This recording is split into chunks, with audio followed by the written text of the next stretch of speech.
छत्रपती संभाजीनगरमधील एमआयएमचे नगरसेवक मतीन पटेल यांच्या घरावर आणि कार्यालयावर महानगरपालिकेने केलेल्या कारवाईवर आता मुंबई उच्च न्यायालयाच्या औरंगाबाद खंडपीठाने तीव्र आश्चर्य आणि नाराजी व्यक्त केली आहे। ज्या प्रशासनाने कोर्टात कायदेशीर प्रक्रियेचे पालन करू अशी हमी दिली होती, त्याच प्रशासनाने 24 तासांची मुदत संपण्याआधीच भल्या पहाटे बुलडोझर चालवला।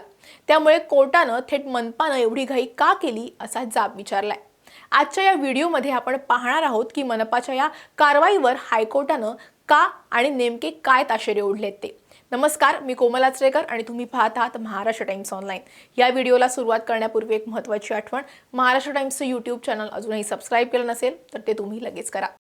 या प्रकरणाची मुळे थेट नाशिकच्या बहुचर्चित TCS धर्मांतर आणि शोषण प्रकरणाशी जोडलेली आहेत। या प्रकरणातली संशयित आरोपी निदा खान हिला छत्रपती संभाजीनगरमध्ये एमआयएमचे नगरसेवक मतीन पटेल यांनी आश्रय दिल्याचं समोर आलं होतं। या वादामुळे शहरातील राजकीय वातावरण चांगलंच तापलं होतं आणि शिवसेना भाजपने एमआयएमला घेरलं होतं। या राजकीय गदारोळानंतर छत्रपती संभाजीनगर महानगरपालिका अचानकपणे कमालीची ऍक्टिव्ह झाली। मनपा प्रशासनाने अवघ्या काही दिवसातच मतीन पटेल यांचं राहतं घर, दुकान आणि कार्यालय तसंच निदा खान ज्या ब्रिजवाडी येथील प्लॉट नंबर 43 वरती थांबली होती त्या घराला 9 मे रोजी अनधिकृत बांधकामाची नोटीस बजावली।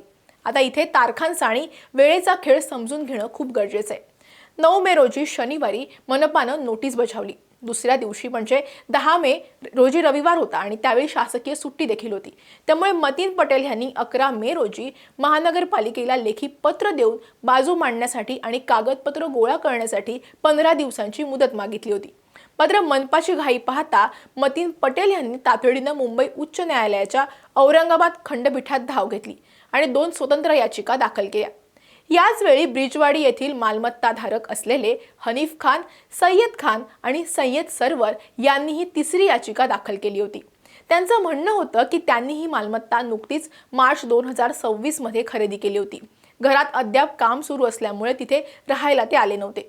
पण नगरसेवक मतीन पटेल यांनी नातेवाईक येणार आहे असं सांगून चावी मागितली आणि ती चावी निदा खानला देण्यात आली। यात घरमालकांचा काहीही गुन्हा नसताना त्यांच्या घरावर नोटीस लावली गेली। आता येतो ह्या प्रकरणातला मोठा ट्विस्ट। 12 मे 2026 रोजी या तीनही याचिकांवर औरंगाबाद खंडपीठात सुनावणी झाली। सुनावणी दरम्यान मनपातर्फे कोर्टाला अधिकृतपणे एक हमी देण्यात आली। त्यांनी सांगितलं की महानगरपालिका नियमानुसार कायद्याचं पालन करूनच पुढील कारवाई करेल। कोर्टाने या हमीची नोंद घेतली आणि नोटीसची मुदत संपण्याच्या दिवशी म्हणजे 18 मे रोजी पुढील सुनावणी निश्चित केली। पण कोर्टाला दिलेली ही हमी फक्त कागदावरच राहिली। 12 मे रोजीच मनपानं मतीन पटेल यांना एक नवीन नोटीस दिली, ज्यामध्ये 24 तासांच्या आत मालमत्तेमधील साहित्य काढून घ्या असं सांगण्यात आलं होतं। या 24 तासांची मुदत 13 मे रोजी दुपारी 12 वाजता संपणार होती, परंतु प्रशासनानं मुदत संपण्याचीही वाट न पाहता 13 मेच्या भल्या पहाटे 5 वाजताच मतीन पटेल यांचं घर, दुकान, कार्यालय आणि ब्रिजवाडीतील ते घर बुलडोझर लावून जमीनदोस्त केलं। मनपाच्या या आतेताई आणि घाईघाईच्या कारवाईवर 15 मे 2026 रोजी झालेल्या सुनावणीत औरंगाबाद खंडपीठानं तीव्र आश्चर्य आणि नाराजी व्यक्त केली आहे। कोर्टाला कायदेशीर प्रक्रियेची हमी दिल्यानंतरही मुदत संपण्यापूर्वीच पहाटे 5 वाजता कारवाई करण्याची मनपाची ही कृती न्यायालयाला धक्कादायक वाटली आहे। ही कारवाई धक्कादायक आणि दुर्दैवी असल्याचं न्यायालयानं म्हटलंय। याचिकाकर्त्यांचे वकील ॲडव्होकेट कृष्णा रोडगे आणि ॲडव्होकेट अभयसिंह भोसले यांनी कोर्टाच्या निदर्शनास हे आणून दिले की हे घर मतीन पटेल यांच्या वडिलांनी 1992 मध्ये रजिस्टर्ड सेल डीडद्वारे खरेदी केलं होतं। त्यांचे नियमित कर भरले जात होते आणि त्यावर बँकेचं कर्जही सुरू आहे। तरीही केवळ राजकीय दबावापोटी ही घाई करण्यात आली। न्यायमूर्ती वैशाली पाटील जाधव यांनी आता याचिकाकर्त्यांना ह्या कारवाईविरुद्ध बाबी मांडण्यासाठी दिवाणी अर्ज दाखल करण्याची मुभा सुद्धा दिलेली आहे। दरम्यान मतीन पटेल यांचं हे घर महानगरपालिकेच्या अतिक्रमण विभागानं कारवाई करत पाडल्यानंतर या प्रकरणाला राजकीय वळ मिळालं।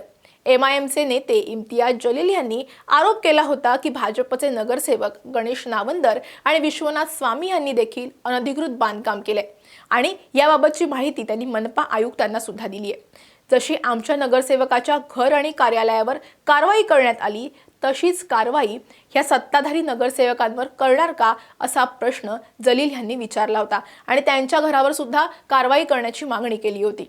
दरम्यान भाजपच्या या दोन्ही नगरसेवकांनी आता स्वतःहूनच आपल्या अनधिकृत बांधकामावर हातोडा चालवण्याची सुरुवात केली आहे। मनपाकडून कारवाई होण्याच्या भीतीपोटीच त्यांनी ही कारवाई सुरू केल्याचं म्हटलं जाते आणि त्यांनी स्वतःच पाडकाम सुरू केले। एकीकडे गुन्हेगारी प्रकरणातला कनेक्शनमुळे मनपाचा हा आक्रमकपणा राजकीयदृष्ट्या चर्चेत असला तरी देशातील कायदेशीर प्रक्रियेला बगल देऊन केलेली ही कारवाई प्रशासनालाच न्यायालयाच्या कचाट्यात अडकवणारी ठरू शकते। हायकोर्टाच्या या तीव्र नाराजीनंतर आता छत्रपती संभाजीनगर महानगरपालिका न्यायालयात काय उत्तर देणार हे पाहणं महत्त्वाचं ठरणार आहे। तुम्हाला काय वाटतं? मनपाची बुलडोझर कारवाई योग्य होती की कोर्टाच्या आदेशाचा आदर राखणं गरजेचं होतं? तुमच्या प्रतिक्रिया आम्हाला कमेंटमध्ये नक्की कळवा। हा व्हिडिओ आवडला असेल तर लाईक आणि शेअर करायला विसरू नका। असेच राजकीय आणि कायदेशीर घडामोडींच्या सविस्तर विश्लेषणासाठी आमच्या चॅनलला लाईक, शेअर आणि सबस्क्राईब करा। हा व्हिडिओ तुम्ही शेवटपर्यंत पाहिला त्यासाठी धन्यवाद।